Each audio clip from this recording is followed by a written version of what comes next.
the next big media company will not look like a media company. We used to have newspapers and then radio, TV as a distribution channel for media content, news content. And very much so, these channels were controlled by the media company itself. Then social media came along and took over this distribution role. So the distribution of news content has now been diluted, not only by social media, but also AI.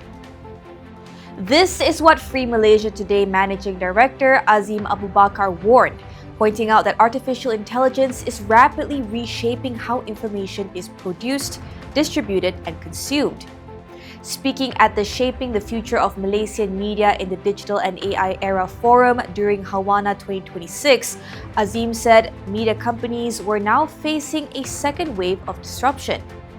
As AI become more integrated with our lives, the moment we wake up, right? People use Alexa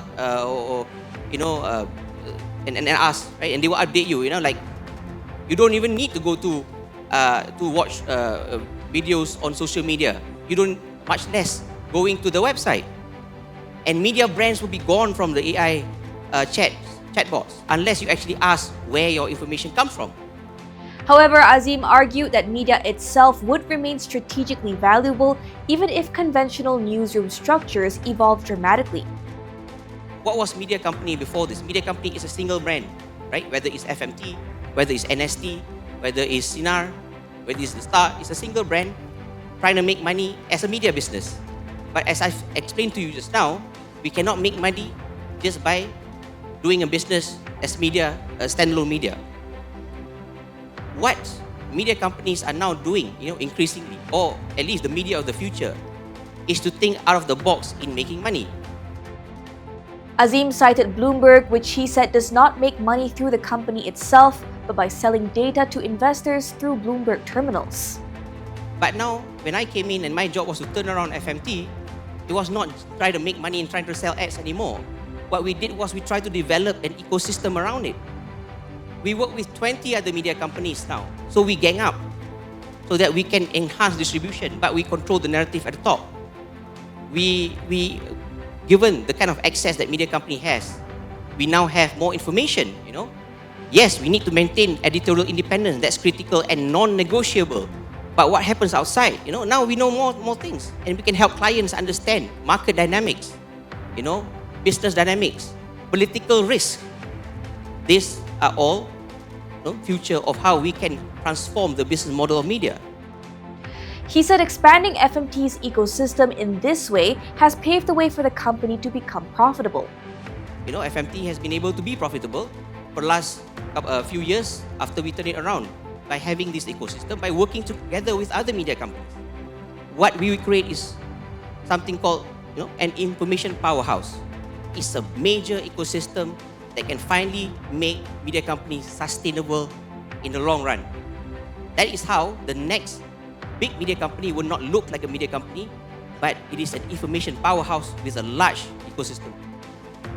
He also stressed that AI should not be viewed as a threat to journalism, but as a tool that can elevate higher value journalism.